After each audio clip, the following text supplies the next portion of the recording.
నిరీక్షించెద దేవా నీ వాక్కు కొరకై ప్రలాపించెద ప్రభువా నీ పాద పూజకై నిరీక్షించెద దేవా నీ వాక్కు కొరకై ప్రలాపించెద ప్రభువా నీ పాద పూజకై నిరీక్షించెద దేవా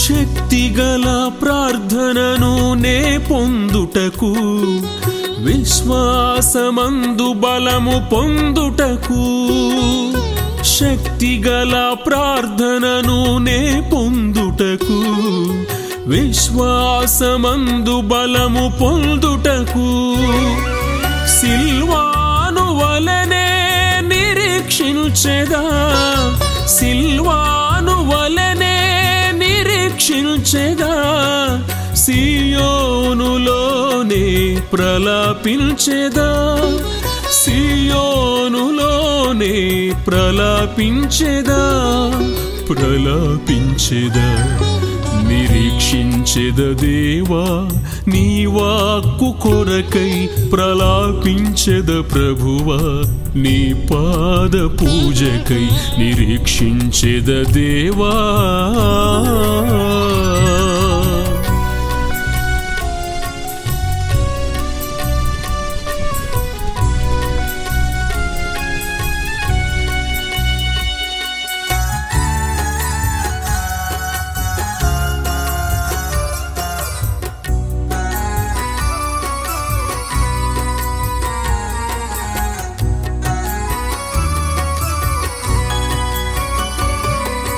యేసుని సాక్షిగా నేనుండుటకు మహిమగల నీ కృపతో నన్ను నింపుము యేసుని సాక్షిగా నేనుండుటకు మహిమగల నీ కృపతో నన్ను నింపుము పౌలు శీల వలనే ప్రలాపించెదా పౌలు శీల వలనే ప్రలాపించెదా ప్రభువాని పాత్రుడనై నిరీక్షించెదా ప్రభువాని పాత్రుడనై నిరీక్షించెదా నిరీక్షించెదా నిరీక్షించెద దేవా నీ వాక్కు కొరకై ప్రలాపించెద ప్రభువా నీ పాద పూజకై నిరీక్షించెద దేవా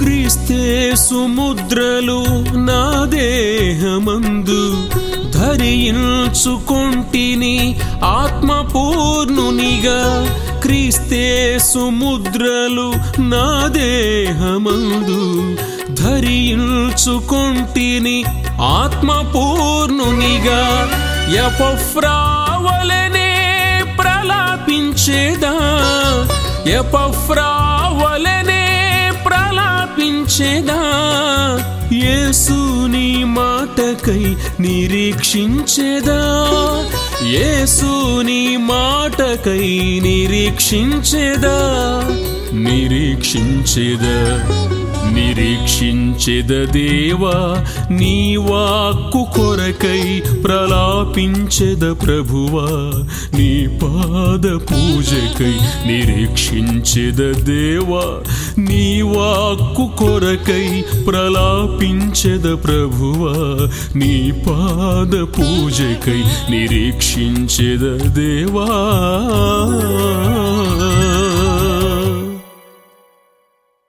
వాక్యాన్ని వీక్షిస్తూ అనేకులకు ఫార్వర్డ్ చేయొచ్చు. ఒక ప్రత్యేకమైన మాటను నేర్చుకుంటున్నాను. నా ప్రియ అక్క చెల్లెలకు, అన్నదమ్ములకు నా హృదయపూర్వక వందనాలు. ఈ రోజు కూడా ఒక ప్రత్యేకమైన మాట మనం నేర్చుకున్న మాట ఏంటంటే సంఘములో మనం. మీరు కూడా చెప్పండి, మీరు చెప్పండి. సంఘములో మనం. సంఘము అనగా సమూహము. సంఘము అని దేనిని అంటారు అంటే దేవుని నామము నిమిత్తము సమకూర్చబడే ఒక గుంపుని సంఘం అంటారు, చర్చ్. యేసుక్రీస్తు నామములో ఎక్కడ ఇద్దరు ముగ్గురు నా నామములో కూడి ఉంటారో అక్కడ నేను. ప్రభువారు కూడా సెలవిచ్చిన మాట. Very good. ఇలాంటి సంఘములో మనం అనగా సేవకుడు మాట్లాడుతున్నాడు అనుకో, సేవకుడు కూడా మనం అంటే సేవకుడు. విశ్వాసులు మాట్లాడుతున్నారు, మనం అంటే విశ్వాసులు. అంటే విశ్వాసి ఎలా ఉండాలి, సేవకుడు ఎలా ఉండాలి, ఎలా నడుచుకోవాలి, ఎలా ప్రవర్తించాలి, ఎలా ఆత్మీయ జీవితాన్ని పెంపొందింపజేసుకోవాలి, ఎలా ఆత్మానుసారమైన ఉద్యమాన్ని మనలో మనం రగిలింపజేసుకోవాలి అనే దాని గురించి ఒక సంఘానికి లేఖ రాస్తూ మహాభక్తుడైనటువంటి పౌలయ్య దశలోని సంఘానికి రాసిన మొదటి పత్రికలో కొన్ని మాటలు మనం చెప్తున్నాడు. 2వ అధ్యాయం 10వ వచనం నుంచి సంఘం గురించి ఈయన మాట్లాడుతున్న మాటలు మనం చదవబోయే ముందుగా ఈ మొదటి దశలో రాసిన పత్రిక 1వ అధ్యాయం ప్రారంభ వచనాలు చూద్దాం. అంటే ఎంత ప్రేమతో ఆయన రాస్తున్నాడు అనేది మనకు అక్కడ అర్థమవుతుంది. తండ్రి అయిన దేవుని యందును ప్రభువైన యేసుక్రీస్తునందును ఉన్న ఎక్కడున్న వారి గురించి మాట్లాడుతున్నారు తెలుసా? తండ్రి అయిన దేవుని యందు ఉన్నవారు, ప్రభువైన యేసుక్రీస్తునందు ఉన్నవారు, దెస్సలోనికయ్యలో ఉన్న సంఘములకు పౌలు, సిల్వాను, తిమోతి శుభం చెప్పి రాస్తున్న మాటలు ఇవి. అంటే సంఘానికి సేవకుడు ఎప్పుడు ఏం చెప్పాలా? ఏం చెప్పాలండి? శుభం చెప్పాలి. సంఘములో ఉన్నవారు ఏం పలకాలి? ఎప్పుడు కూడా శుభం కలుగుగాక అన్నారు. మనం ఏం చేస్తామంటే మన పెద్దలు ఏదని అంటారు, శుభం పలకరా అంటే ఏం పలుకుతాం మనం? ఒక ఆయన పెళ్లికని వెళ్ళి ఆ పెళ్లి కూతురు తరపున వెళ్ళారట. వెళ్ళినప్పుడు పెళ్లి జరుగుతుంది, పాస్టర్ గారు పెళ్లి జరిపిస్తూ ఉన్నాడు. ఈయన అప్పుడే కొత్తగా విశ్వాసి. కానీ కొంతమంది ఉంటారు కదా పల్లెటూరులో, గొప్పగా చెప్పాలని చెప్పేసి ఆయా పలానా సుబ్బారావు గారు పలానా గ్రామం నుంచి వచ్చారు, ఆ సేవకులు వచ్చి ఒక కీర్తన పాడతారు. ఈయన వచ్చాడు. ఏం జరుగుతుంది అక్కడ? దేనికి ఈయన వెళ్ళాడు? ఈ సుబ్బారావు ఆయన కాదమ్మా, ఆ ఊరు దేనికి వెళ్ళాడు? పెళ్లికి వెళ్ళాడు. పెళ్లి ఎక్కడ జరుగుతుంది? చర్చిలో జరుగుతుంది. చర్చిలో పెళ్లికి సుబ్బారావు గారు ఆ ఊరిలో మొత్తం వెళ్ళారు. ఆ ఊరిలో కొంచెం వెటకారం, మమకారం, కలగొలుపు ఉంటాయి కదా, కొన్ని ప్రేమలో ఉంటాయి కదా. కొద్ది ఘనతగా చెప్పాలి, మా ఊరి నుంచి ఒక పాస్టర్ వచ్చాడని చెప్పి, పవిత్ర పాస్టర్ కాదు, వెళ్ళి సుబ్బారావు పాస్టర్ గారు వచ్చి కీర్తన పాడతారు. పాప సుబ్బారావు పాస్టర్ గారు నేర్చుకుంది ఒకే ఒక పాట. అప్పుడు ఏం పాట తెలుసా? ఆ పెళ్లిలోకి వెళ్ళి ప్రదేశంలో ఆయన ఆ లీనమైపోయి కళ్ళిలా మూసుకొని పాడేస్తా ఉన్నాడు. ఇట్ట అంటున్నారు, మిగతా సైజ్ అరే ఇట్ట అంటున్నారు. పాప చూస్తేనేగా కళ్ళు మూసుకొని దీర్ఘంగా వెళ్ళిపోయాడు ఇక డెప్త్లోకి. ఇక ఏం చేసేది అర్థం కాక మైక్ ఆపేసాడు లాస్ట్. అప్పుడు కలిసి మైక్ ఆపేయాలి పాటించాలి పక్కన. ఎలా శుభం పలకరా అంటే ఇట్టన్నారంట. అది ఇప్పటికీ ఆ ఊరు నేను వెళ్ళినప్పుడల్లా చెప్పి నవ్వుతూ ఉంటారు. అంత ముసలు అయిపోయారు, వృద్ధాప్యం అయిపోయింది. మా చిన్నపిల్లలప్పుడు జరిగిన సంఘటన ఇది, ఎవరి ప్రాయం ఉన్నప్పుడు జరిగిన సంఘటన. పిల్లరా, మనం ఎక్కడికైనా సంఘములోకి వెళ్ళినప్పుడు ఈ సంఘానికి శుభం కలుగుగాక అన్నారు. సంఘ బిడ్డల కుటుంబాల దగ్గరికి వెళ్ళినప్పుడు, ఒక సంఘ బిడ్డలను దర్శించడానికి వెళ్ళినప్పుడు, లేక అనుకోకుండా సంఘ బిడ్డలు కలిగినప్పుడు శుభం కలుగునుగాక. అక్క వందనాలు, అమ్మ వందనాలు, చెల్లి వందనాలు, తమ్ముడా వందనాలు, దేవుడు నీ క్షేమాన్ని కలుగు చేయను గాక అను. మనం అంటాం ఆ పదాలు, అస్సలు వాడు ఎలా ఉన్నాం ఏంటి సంగతి అంటారు. సరే కానీ మీ ఇంటి ఆవిడ, మీ ఇంటి పక్కన ఆవిడ ఆ సంగతులు ఎత్తుతారు. ఇంకా ఏదైతే మనం మాట్లాడకూడదో అవి ఎత్తుతాం. దానివల్ల మన నోరు ఏమైపోతుందంటే శుభం పలకాల్సిన నోరు అశుభాలు పలకడం ప్రారంభమైపోతుంది. అంటే అపవిత్రత మన నోటికి వచ్చేసింది, పవిత్రత కోల్పోతున్నాం. కనుక బిడ్డలారా, సంఘానికి పౌలుతో పాటు సిల్వాను, తిమోతి కూడా మాట్లాడుతున్నారు, ఈ సంఘానికి శుభం కలుగును గాక. ఈరోజు దేవుడు మాట్లాడుతున్నాడు, వాక్యం వింటున్న మీకు మీ సంఘానికి శుభం కలుగును గాక అని దేవుడు మాట్లాడుతున్నాడు. ఇక్కడ వింటున్న మీకు దేవుడు శుభం మీ కుటుంబాలు కలుగు చేయను గాక నూతన సంవత్సరంలో. ఆమేన్, హల్లెలూయా. శుభం చెప్తూ, శుభాన్ని పలుకుతూ 2వ అధ్యాయంలో 10వ వచనం దగ్గర నుంచి మాట్లాడుతున్నాడు. సంఘము గురించి, సంఘ విశ్వాసం గురించి మాట్లాడుతున్నాడు. అక్కడ ఏమని మాట్లాడుతున్నాడు ఒక మాట మనం చూద్దాం. ప్రియులారా, ఈ 2వ అధ్యాయము దశలోనికి రాసిన పత్రిక, మొదటి పత్రిక 2వ అధ్యాయములో 10వ వచనములో మేము విశ్వాసులైన మీ ఎదుట ఎంత భక్తిగాను, ఎంత నీతిగాను, అనింద్యముగా, నిందలేని వారిగాను ప్రవర్తించితిమి అని అంటున్నాడు. ఇక్కడ ఏమన్నాడు? విశ్వాస జీవితంలో జీవిస్తున్న విశ్వాసుల సమక్షంలో ఉన్న ఈ సేవకులు మాట్లాడుతున్న మాట ఏంటి తెలుసా? మీ దగ్గర మేమున్నప్పుడు ఎలాంటి భక్తిగల జీవితం జీవించాం అంటే, సేవకుడి జీవితం ఎలా ఉండాలంట? మొట్టమొదట భక్తిగా ఉండాలి.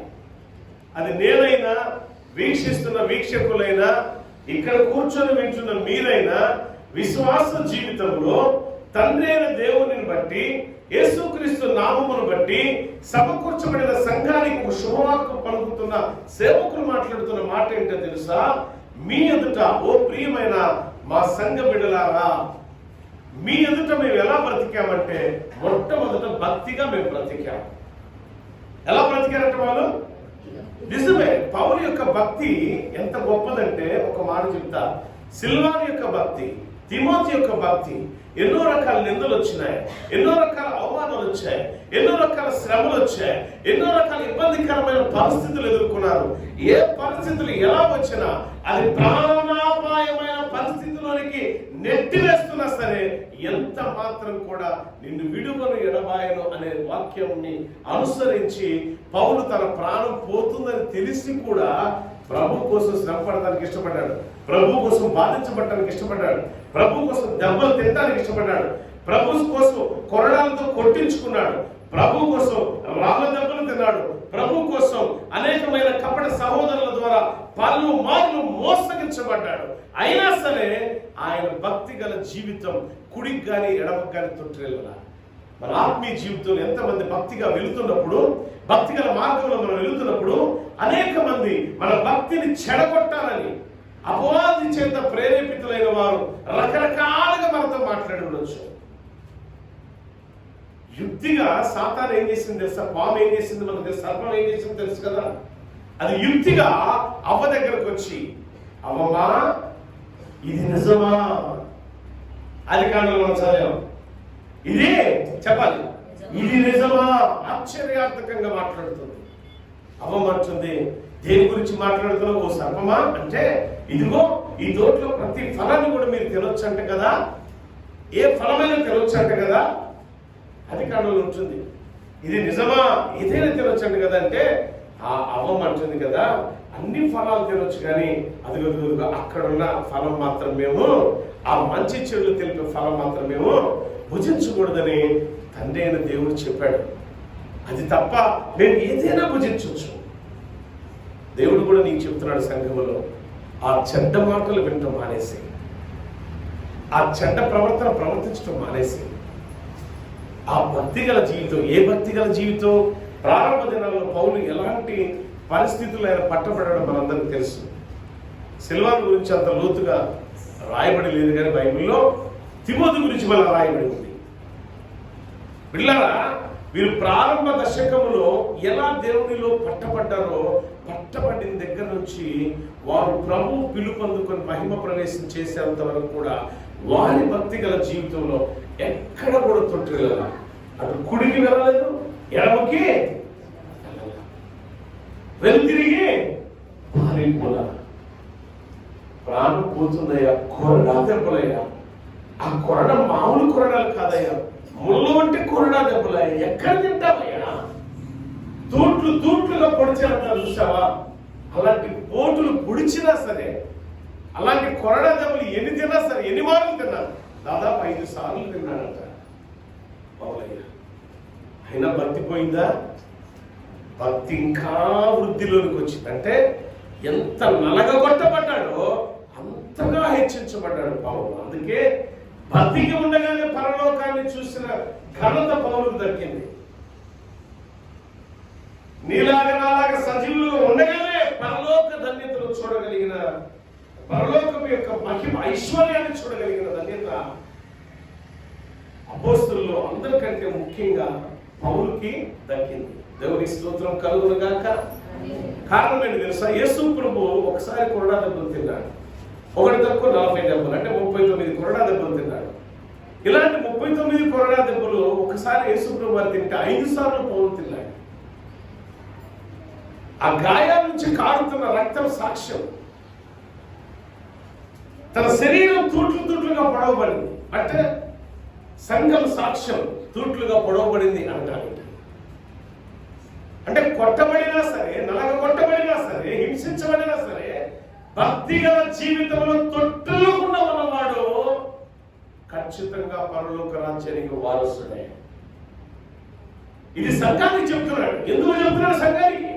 ఏ పరిస్థితుల్లో చెప్తున్నాడు సంఘానికి తెలుసా? మీరు భక్తిగల జీవితంలో నడుచుకునే విధానమును బట్టి ఈ మాటలు చెప్తున్నాడు ఆయన. ఏమన్నాడు? ఒకసారి దశలోనికి రాసిన పత్రికలో మనం ఒకసారి 4వ అధ్యాయం అనుకుంటా, బహుశా చూడండి 4:2 చూడండి. కాగా మీరెలాగూ, మొదటి దశలోనికి రాసిన పత్రిక ఒక పేపర్ తిప్పితే చాలా వెంటనే కనపడింది.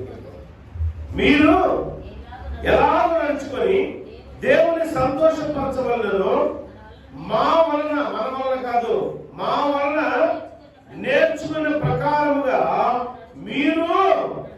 సంఘం ఏం చేసిందంటే, ఎలాంటి భక్తిగల జీవితంలో పౌలు ఉన్నాడో, ఎలాంటి భక్తిగల జీవితంలో పౌలు నడిపించబడుతున్నాడో, అదే భక్తిగల జీవితంలో సంఘాన్ని నడిపించబడాలి అని కోరుకున్నాడు. సంఘం నడిపించబడాలని కోరుకున్నవాడు మాట్లాడుతున్నాడు. మీరు అలా నడుచుకుంటున్నారే, అందుని బట్టి మాకు సంతోషం. అంటే ఒక ఆత్మీయ తండ్రి తన భక్తిగల జీవితంలో ఎలా నడుచుకుంటున్నాడో, తన కుమార్తెలు కూడా అలా నడుచుకోవాలని కోరుకోవటం చాలా సంతోషకరమైనది ఆత్మ తండ్రికి. దాన్ని మీరు అన్నారు కదా, సంఘంలో మనం ఎలా ఉండాలో తెలుసా? భక్తిగల వారి వలె ఎదుటివారికి కనిపించడం కాదండి. భక్తిగల వారి వలె ఉండటానికి మనం, భక్తిగల వారి వలె నడుచుకోవడానికి మనం ఇష్టపడాలి హృదయపూర్వకంగా. అంతేగాని ఎదుటివాడికి కనపడాలనే ఉద్దేశంతో భక్తిగల వారి వలె ఉండకూడదు. ఈయన ఏం చేశాడు? తన భక్తిని ఎలా ప్రదర్శించాడు? ఆయన ఒంటి మీద తగిలిన గాయాలు దాని సాక్ష్యం. గత నెలలో మేము వెళ్ళే ఒక ప్రాంతం, గత నెల ఈ నెలలో కదా, ఈ నెలలో వెళ్ళాం. దెబ్బ తగిలింది, ఇప్పటికీ నొప్పే. ఇంకా ఆ ప్రాంతానికి వెళ్ళకుండా మానేద్దామా? ఇది సేవకుడి లక్షణం కాదండి, ఇది విశ్వాస లక్షణం కాదని. సేవకుడికైనా విశ్వాసికైనా సంఘంలో మనం అనబడిన క్రీస్తు బిడ్డలుగా ఉన్నప్పుడు మనం ఏం చేయాలి తెలుసా? అది దెబ్బైనా, రోగమైన, ఇబ్బందికరమైన, కొలిమైన క్రీస్తుని విడువక ఎడబాయకు ఉండటమే నిజమైన భక్తి పరుని యొక్క లక్షణం. మరి ఆయన భక్తిగల జీవితం సంఘానికి ఎలా కనపడింది?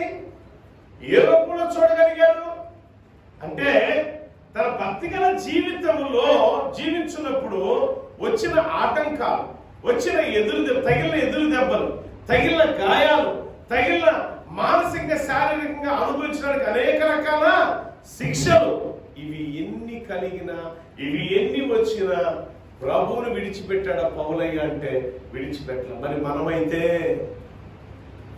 చెప్పండి బిడ్డలారా, ఒక్కసారి మనమైతే ఆ శ్రమలు మనం పడతామా? ఈ బాధలు పడతాం అంత అవసరమా? నేను చెప్తున్నా, ఈ సంవత్సరానికి ఆఖరి రోజు. గతంలో కూడా దేవుని మాటలు అనేకం కూడా మన ఎదుట రాయబడి ఉన్నాయి. నిర్లక్ష్యం చేస్తే అట్టి వారిని దేవుడు నిర్లక్ష్యం చేస్తాడని. బట్ 2024 నిర్లక్ష్యం చేసిన వాడు నిర్లక్ష్యం చేయటం కాదు, అక్రమమైన మార్గంలో వాడు క్రమమైన మార్గంలోకి రాకపోతే అక్రమంగా నెట్టివేయబడతాడు. అంటే అర్థమేంటి తెలుసా? వాడి చరిత్ర ముగింపులోకి వచ్చేసింది. End of day. ఈ సంవత్సరానికి ఎండింగ్ లో దేవుడు మాట్లాడే మాట ఏంటంటే, నీ లైఫ్ ని ఎండ్ చేసుకోబాకు, నీ లైఫ్ ని చక్కదిద్దుకో. బాధలు మనుషులకు రాక చాలా మంది అంటారు, బాధలు మనుషులకు రాక ఎవరికి వస్తాయండి, కష్టాలు మనకు రాక ఎవరికి వస్తాయండి అన్నారా? ఏమా అంటారా లేదా మన పెద్దలు? మన కాకి ఎవరికి వస్తాయబ్బా, కష్టాలు ప్రతి మనిషికి వస్తాయిరా. అంత మాత్రమే అయ్యా నీ భార్య వదిలిపెడతావా, అంత మాత్రం నీ పిల్లలు వదిలిపెడతావా, అంత మాత్రం దూరం వెళ్ళిపోతావా నీ తల్లిదండ్రులు వదిలిపెట్టి? కాదండి. కష్టమైన, బాధైన, ఇబ్బంది అయినా, ఇరుకైనా, సమస్య అయినా, శ్రమ అయినా దేవుని విడువక గట్టిగా పట్టుకుని విజయుని వైపు పరుగులెడుతూ వచ్చింది. పౌలు ఒక విజయాన్ని చూశాడు ఈ బాధల్లో, పౌలు ఒక విజయాన్ని చూశాడు ఈ కష్టంలో, పౌలు ఒక విజయాన్ని చూశాడు ఈ శ్రమలో, పౌలు ఒక అద్భుతాన్ని చూశాడు నలిగిపోతూ. ఏంటంటే పరలోకపు దివ్య దర్శనం, పొందకపోతున్న మహిమ ఐశ్వర్యం ఎలా ఉండిందో కన్నులారా చూశాడు పౌలు. అది నువ్వు చూడాలని ఆశ ఉంటే భక్తి గల జీవితంలో నలిగిపో. ఎలా నలిగిపోవాలో తెలుసా? ప్రార్థనలో పోరాడిన ఒక యాకోబు అని. భక్తి గల జీవితం నలిగిపోవడం అంటే ఎలా తెలుసా? ఒక హానోకు అని. ఎలా నలిగిపోయాడు హానోకు తెలుసా? హానోకు భార్య బిడ్డలు లేరా? ఉన్నారు. కానీ బతికిన దినములలో కూడా దేవునితో నడిచాడు కాబట్టి ఒక మాట అంటారు చరిత్రకారులు. ప్రియులారా, బైబిల్ పండితులు అంటారు కదా ఒక మాట, హానోకు దేవునితో కలిసి నడుస్తూ నడుస్తూ నడుస్తూ నడుస్తూ పరలోకానికి వెళ్ళిపోయాడు. ఎక్కడికి వెళ్ళిపోయాడా? ఏంటి ప్రభా చూస్తే పరలోకం వచ్చేసాం, పరలోకం అనంతరం అని. అప్పుడు నేను ఇక పరలోకం కిందకే వెళ్ళాను, భూమి మీదకి నేను ఇట్టి పరిస్థితిలో భూమి మీదకి వెళ్ళను ప్రభా, మీతో ఉండిపోతా. అంటే దేవుడికి అంత ఇష్టమైన భక్తి గల జీవితంలో హానం నడిచాడు కాబట్టి పరలోకపు ఐశ్వర్యాన్ని దేవునితో నడిచాడు, దేవునితో అనుభవించాడు, దేవునితో కలిసి ఉన్నాడు. రేపు పొద్దున మనందరం భక్తి గల జీవితంలో ఉంటే, భక్తి కలిగిన ప్రవర్తన కలిగిన వ్యక్తులుగా మనం ఉంటే, యేసుక్రీస్తు నామమును బట్టి తండ్రి అయిన దేవునికి ఇష్టమైన పిల్లలుగా మనం నడుచుకుంటే సంఘములో రేపు హానోకుని మనం పరలోకంలో మనం కూడా చూస్తాం. అప్పుడు అనుకోవచ్చు ఎవరుకుంటాం తెలుసా? అరే మనం చెప్తాం మన పిల్లలకి, అరే హానోకు తాత, మోషే తాత, ఏలియా ఇదిగో వచ్చేసాడు, అందరం మనం వాళ్ళతో కలిసి ఉంటాం. ఎప్పుడు తెలుసా? భక్తి గల జీవితాన్ని పాడు చేసుకున్నా ఉంటే మనం పరలోకం వెళ్ళందరం చూడగలుగుతాం. ఆ భక్తిని పాడు చేసుకుంటే ఏమైపోతాం? ఎక్కడుంటాం అప్పుడు? అమ్మా తండ్రివైన అబ్రహామా, ఎవరు ధనవంతుడు మాట్లాడతాడు అని ఏమని మాట్లాడుతున్నాడు ఈయన? తండ్రివైన అబ్రహామా. అబ్రహాముని ఏమన్నాడు ఈయన? అబ్రహాముని ఏమన్నాడు? తండ్రి అన్నాడు. అబ్రహాము ఎవరికి తండ్రి? విశ్వాసులందరికీ తండ్రి. అంటే ఈ ధనవంతుడు తండ్రి అని పిలిచాడంటే వీడి విశ్వాసం కాదా? కానీ ఏమైంది విశ్వాస జీవితం? భక్తిగల జీవితం ఏమైపోయింది? తన ధనాన్ని చూసి, తన సంపదను చూసి, తన ఐశ్వర్యాన్ని చూసి, తన ఇష్టానుసారమైన జీవితం జీవించి ఉన్నదంతా కోల్పోయాడు. భక్తిగల జీవితం పోయి భక్తి హీనతలో పడిపోయి అప్పుడు అంటున్నాడు, భక్తి హీనత వల్ల వచ్చే ఫలాన్ని అనుభవిస్తుంటున్నాడు. ఓ తండ్రి అయిన అబ్రామా, ఓ తండ్రి మా పితరుడు అయిన అబ్రామా, ఒక్కసారి నన్ను జ్ఞాపకం చేసుకోయ్యా. ఈ నోరు బాడీ అంతా ఎండిపోతున్నా, ఒక బొట్టును వెళ్తూ కొద్దిగా డ్రాప్ అన్నా. ఆ దరిద్రుడు లాదరు ఉన్నాడు, నా రొట్టె ముక్కలు ఏరుకుని తిన్నవాడు. వాడు రొట్టె ముక్కలు ఏరుకుని తినొచ్చాడు లాదరయ్యా. రొట్టె ముక్క దరిద్రాన్ని అనుభవించొచ్చాము. ఇహలోకమైన దరిద్రాన్ని అనుభవిస్తూ పేదరికాన్ని అనుభవిస్తూ, నిందలు అనుభవిస్తూ, అవమానాలు అనుభవిస్తూ, అనేక రకాలుగా అసహ్యంగా జనమంతా చూసినా సరే భక్తిని కోల్పోలా. అందుకే పరలోకంలోకి ఎక్కాడు. మన జీవితం ఎలా ఉంది? సంఘంలో నేను చెప్తున్నా, మన సంఘమే కాదు, ఏ సంఘంలోకి వెళ్ళినా మన సాక్ష్యాన్ని ఎంతమంది ఇష్టపడతారు? మనల్ని ఎంతమంది ఇష్టపడతారు అంటే ఒక్కరు ఇద్దరు తప్ప అందరూ మనకి యాంటీ. కారణం ఏంటంటే మన భక్తి సరలేదు. ఇక్కడ నేను చాలా భక్తురాలని అన్న వాళ్ళు చేతులు ఎత్తారా? భక్తులు ఎలా ఉంటారు తెలుసా? ప్రవర్తన జీవితంలో తండ్రి అయిన దేవునికి, క్రీస్తు నామమునికి కూర్చి, క్రీస్తు నామమును బట్టి సమకూర్చబడే సంఘములో ఇష్టమైన వ్యక్తులుగా ఉంటారు, ప్రేమ కలిగిన వ్యక్తులుగా ఉంటారు. భక్తి అనవాడి భక్తి గల జీవితం ఎలా ఉంటుందంటే నిరంతరం దేవుణ్ణి ఆరాధించడానికి ఇష్టపడతాం. అంతేగాని ఒక ఆదివారం వచ్చి దేవుణ్ణి ఆరాధిస్తే అది భక్తి గల జీవితం కాదని. ప్రతిరోజు ఆరాధించాలి. దేవుని స్తోత్రం, హల్లెలూయా. తండ్రి దేవుణ్ణి ఎదుట ప్రతిరోజు కూడా మనం దేవుని ఆ తండ్రి దేవుని స్తుతించే వారికి, ఆరాధించే వారికి, కీర్తించే వారిగా, ఆయన నామాన్ని మహిమపరిచే వారికి కూడా క్రీస్తు నామమును బట్టి అది భక్తి గల జీవితం. ఆనుకున్నాడు లోకానుసారమైన వ్యసనాల వైపు చూసారా? చూడలా. పౌలయ్య ఉన్నాడు, తిమోతి ఉన్నాడు, ఇది సిల్వర్ ఉన్నారు, ముగ్గురు ఉన్నారు. ఈ ముగ్గురు ఏమంటున్నారు తెలుసా? మా భక్తి గల జీవితం మేము ఎలా నడుచుకున్నామో, మా భక్తి ఎటువంటిదో సంఘములో సాక్ష్యం మీరే. మీ ఎదుట మేము ఎలా నడుచుకున్నామో, మా నడక, మా పడక, మా మాట విధానం కానీ, దేవుని ఆరాధించే విషయంలో, దేవునికి నామాన్ని బట్టి ప్రార్థన చేసే విషయంలో, దేవుని ఆజ్ఞలు అనుసరించే విషయంలో మేము ఎలా ఉన్నామో, ఎలా బ్రతికేమో, ఎలా జీవించామో, మీకు ఏ బోధ చేసామో ఆ బోధ ప్రకారం ఎలా నడుచుకున్నామో సమస్తములకు సాక్షులు మీరని ఓ సంఘానికి చెప్తున్నాడు లేఖ రాస్తూ. మన గురించి అక్కడ సాక్ష్యం చెప్పేవాళ్ళు ఉన్నారా? మన ఇంట్లో చెప్తారా? బాబు ఈయన జోలికి వెళ్ళొద్దురా బాబాయ్, ఈయన జోలికి వెళ్ళొద్దురా బాబు, ఎందుకు పొద్దున ప్రార్థన అంటాడు. దేవుడు లేని పెంచి తీసుకొచ్చి పెడతాడు. ఆయన ఎవరంటే, ఆమె ఎవరంటే అని మనం చూసి భయపడే వాళ్ళు ఉన్నారా? మన భక్తి గల జీవితాన్ని చూసి. లేదంటే మన భక్తి సరిలేదు అని అర్థం. ఇప్పుడు ఎందుకు చెప్తున్నాడు దేవుడి వాక్యం అంటే, సంఘములో మనం ఉన్నాం. ఎక్కడున్నాం ఇప్పుడు? మనం సంఘములో ఉన్నాం కాబట్టి ఏముండాలి మన దగ్గర? ఇప్పుడు భక్తి ఉండాలి. భక్తి ఎవరికి ఉంటుంది అంటే, భక్తులు అనేవారికి ఎవరు అంటారు అసలు?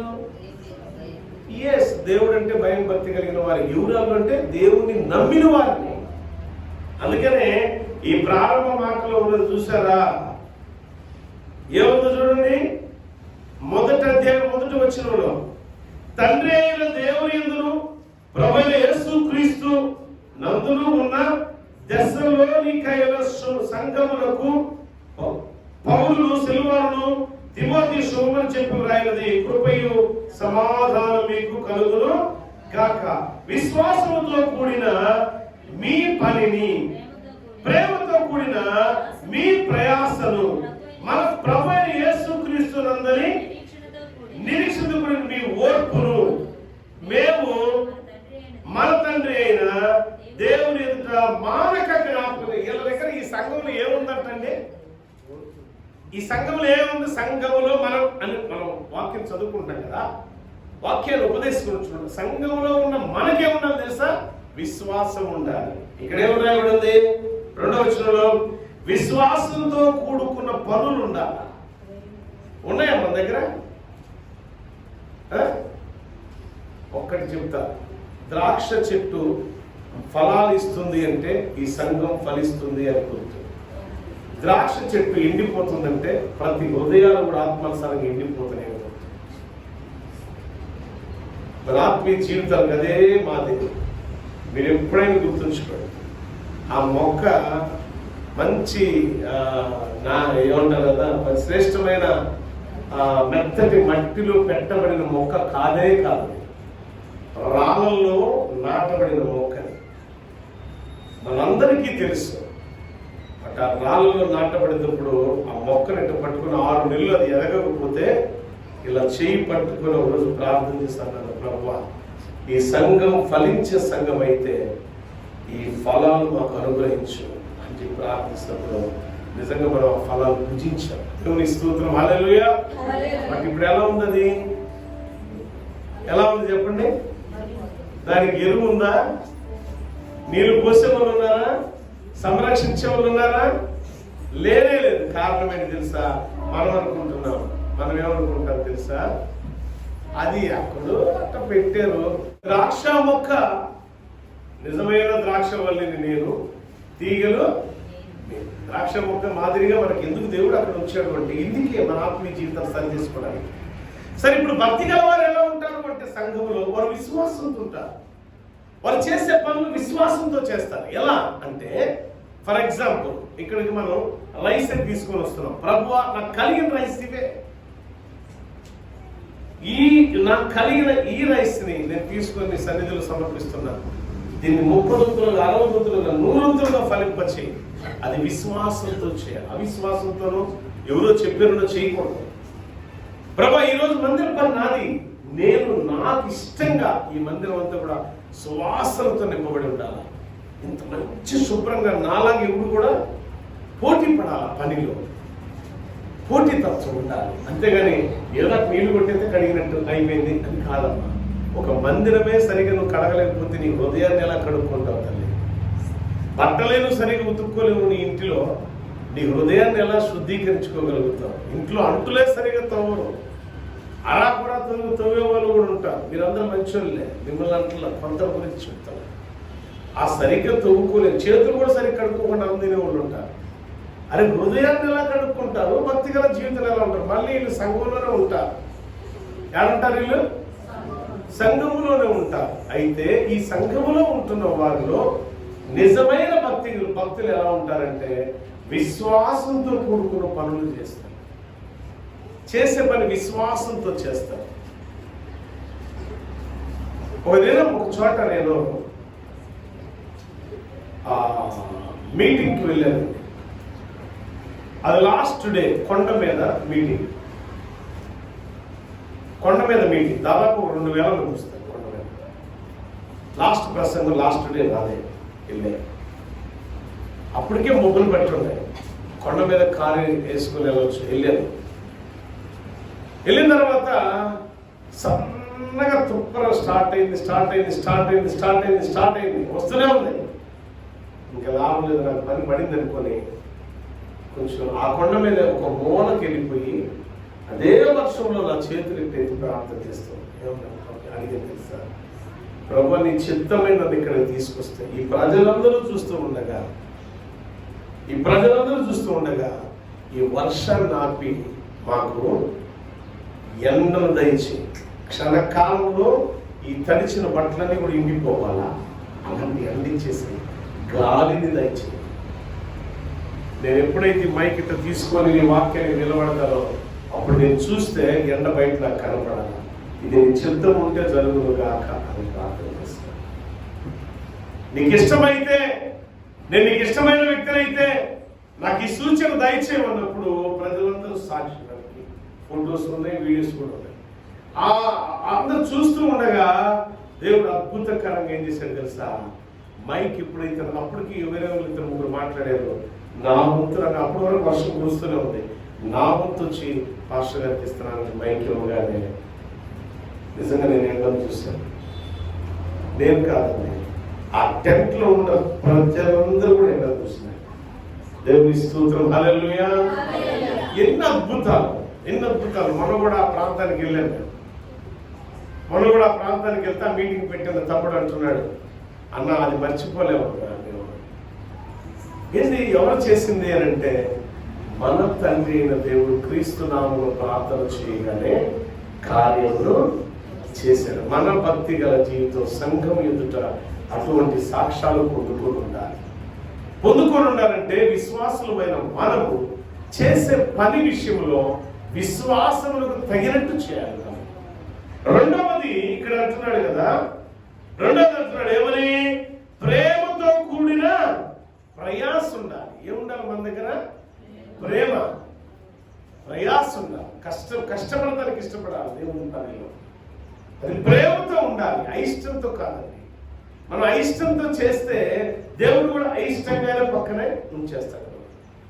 అంటే విశ్వాసంతో కూడుకున్న పనిని ప్రేమతోనూ ప్రయాసతోనూ చేయాలి.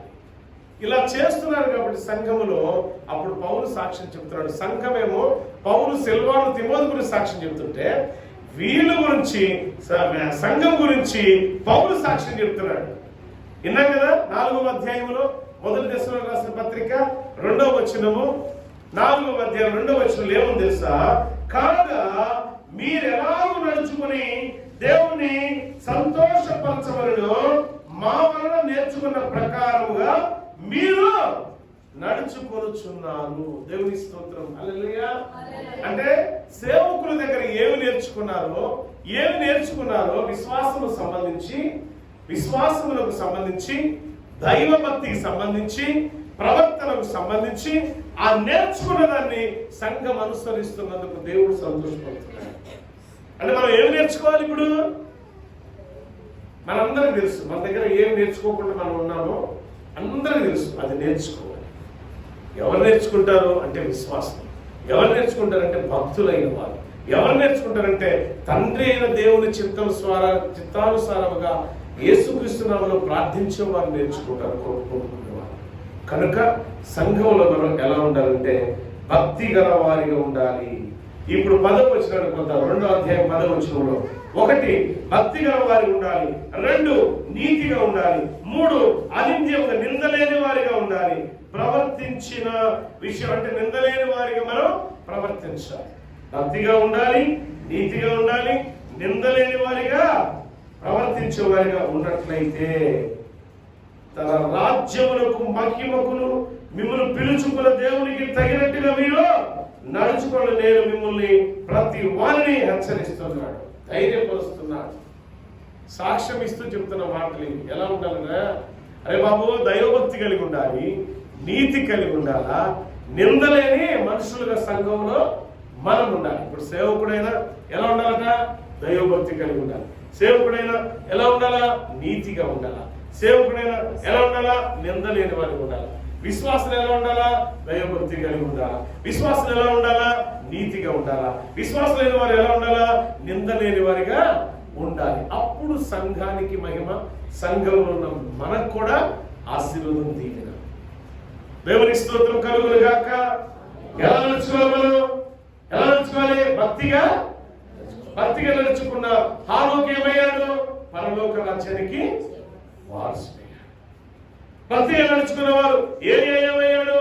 దేవుని చెంతకు చేర్చబడు. బ్రతికుండగాలి. అంటే ఒక భక్తిగా జీవితం ఏ స్థాయికి మనం తీసుకెళ్తుందో జ్ఞాపకం చేసుకోండి. మన భక్తిగా జీవితం మనల్ని ఎక్కడ తీసుకెళ్తే అంటే పరలోక రాజ్యములో నిలబెట్టింది ప్రభు ఎదుట. మన భక్తిగా జీవితం, మన నీతి కలిగిన జీవితం, మన నిందలేని జీవితం క్రీస్తులో. ఒకవేళ లోకానుసారమైన నిందలు మన మీద రావచ్చు, అయినా సరే నిజ నిర్ధారణ లేకుండా, నీతి లేకుండా, సాక్ష్యం లేకుండా వచ్చే నింద దేవుడు కొట్టివేస్తాడు. కానీ కళ్ళ ముందు కళ్ళ ఎదుట జరిగిన ప్రతి దానికి సాక్ష్యం ఉందనుకోండి, దేవుడు మనల్ని కొట్టేస్తాడు. ఇది వ్యక్తిగత జీవితంలో దేవునికి మహిమకరంగా ప్రవర్తించాల్సిన ప్రవర్తనకి దేవుడికి విరుద్ధంగా నడిస్తే దేవుడు కొట్టివేస్తాడు. కొట్టివేయబడిన వాళ్ళు ఒకడే ధనవంతుడు. అందుకంటాడు, తండ్రి అయిన అబ్రహామా, అయ్యా ఒక్క అవకాశం మరలా నాకు దయచేయి. లే దాటిపోయేవారు బాబు, అవకాశాలు కోల్పోయేవారు. వీళ్ళ ఎంతమంది అవకాశాలు కోల్పోతున్నారు. భక్తిగల జీవితంలో కొంతకాలం నడిచి భక్తిహీనతలో పడిపోతున్నారు. అటు వారందరికీ కూడా వాక్యం చెప్తున్న మాట ఏంటంటే, దేవుని సాక్షిగా, దేవుని బిడ్డగా, దైవభక్తి కలిగిన జీవితంలో జీవిస్తున్న నీవు నీతిగా ఉండు, యథార్థంగా ఉండు, నిందలు పాలయ్యే రీతిలో ఏ పాడు పనులు చేయబాక. అంతేకాదు క్రీస్తుకు నమ్మకమైన సాక్ష్యం దేవుడు నిన్ను గొప్పవాడిగా దీవిస్తాడు. మన నడక, మన ప్రవర్తన, మన మాట దేవుడు అన్నీ కూడా వింటున్నాడు, అన్నీ చూస్తున్నాడు, అన్నీ వింటున్నాడు. తగ్గిన కాలం ముందు చర్య తీసుకుంటాడు. ఇక్కడ అంటున్నాడు, మీరే సాక్ష్యం. పౌలు చెప్తున్నాడు, మీరే మాకు సాక్ష్యం. మేము ఎలా నడుచుకున్నాం? మీతో ఏదైనా తప్పుగా ప్రవర్తించామా? మీతో ఎప్పుడన్నా తప్పుగా ప్రవర్తించామా? లేదే. మా ప్రవర్తన ఎలా ఉందో మీరు చూసారే, మా మాట ఎలా ఉందో మీరు చూసారే. దానికి మీరే దేవుని ఎదుట సాక్షులు. సంఘం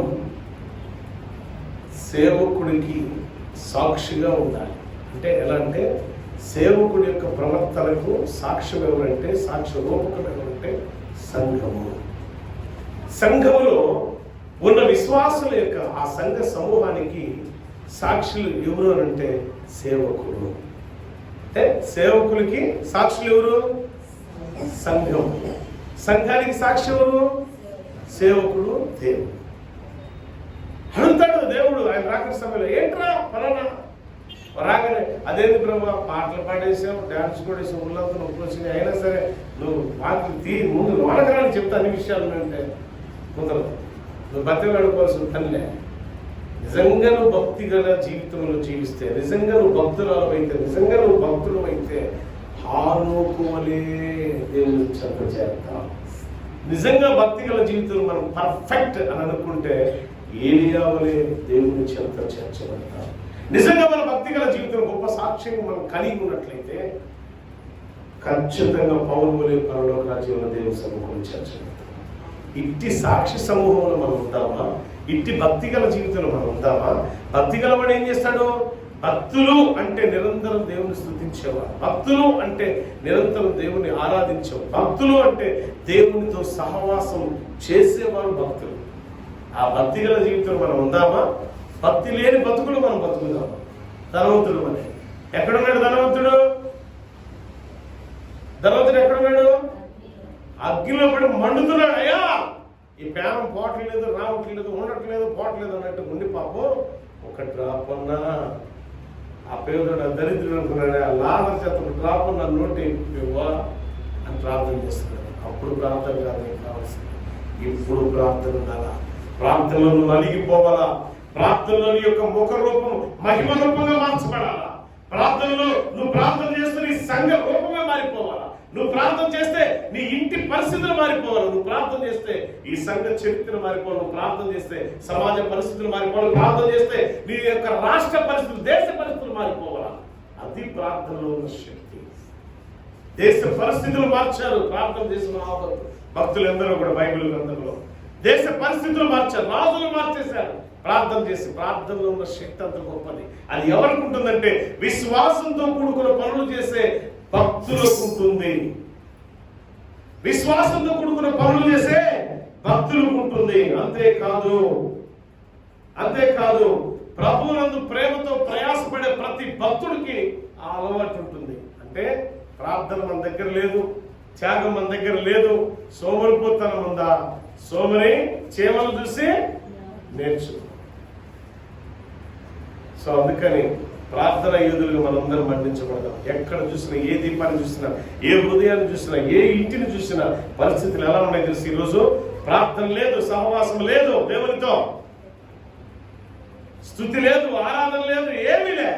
అంతా జీరో మాత్రం మిగిలిపోయింది. కారణం ఏంటంటే ఆ జీరో పక్కన ఒకటిగా ఉన్న యేసు లేడు నీ బ్రతుకులో. యేసు ఉంటేనే నీ బ్రతుకు విలువ, యేసు లేకపోతే విలువ లేదు నీ జీవితం. సో యేసుని కలిగి ఉన్న నీవు క్రీస్తును మహిమకరంగా జీవించు. ప్రార్థన చేద్దాం. దేవుని మాటను దీవించుగాక. సంఘములో మనం ఎలా ఉండాలి? భక్తుల వలె ఉండాలి. సంఘములో మనం విశ్వాసంతో కూడుకున్న పనులు చేయాలి. సంఘములో మనం ప్రేమతో ప్రయాసపడాలి. ఇట్టి బ్రతుకు మనలో ఉంటే నిజంగా మన ఆత్మీయ దీపం పెరుగుతూ ఉంటుంది. ప్రార్థిద్దాం. మహాగణుడా, మహోన్నతుడా, గడచిన కాలం అంతా కృపాక్షేమాలతో కాచి కాపాడి ప్రభువా, సంఘములో మేము ఉంటున్నామే కానీ మా దగ్గర భక్తి లేదు. సంఘములో ఉంటున్నా ప్రేమ లేదు.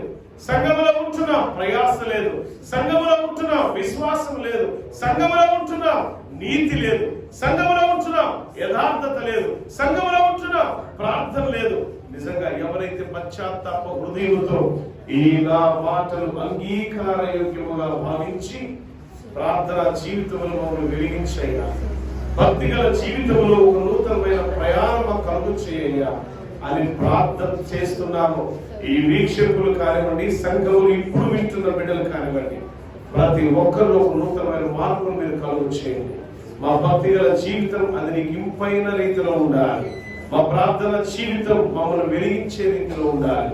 మా భక్తి గల జీవితం సమాజానికి వెలుగునిచ్చే బ్రతుకు ఉండాలి. అట్టి బ్రతుకును మాకు దయచేయమని ప్రవర్తనలోను, అయా మాటలోను, క్రియల్లోను, ప్రేమలోను, నీతిలోను, యథార్థమైన భక్తి గల జీవితంలోను నీకు ఇష్టలుగా మమ్మల్ని బ్రతికింపచేయమని యేసయ్య శ్రేష్ఠ నామమున అడుగుచున్నాను తండ్రి. ఆమేన్. దేవుడు మీలో అనారోగ్యంతో బాధపడుతున్న వారికి ఆరోగ్యం దయచేయను గాక. ప్రియులారా, స్క్రీన్ మీద వస్తున్న నెంబర్ మీరు చూస్తున్నారు. ఆ నెంబర్కు వాట్సాప్ చేయండి, మీ ప్రార్థన రిక్వెస్ట్ పంపించండి. దేవుడు మిమ్మల్ని, మీ కుటుంబాన్ని దీవించేయగా. ప్రతి నెల ఉంటుందని ఆలయం అందరి నుండి దేవుడు అర్పించున్నారు. God bless you all.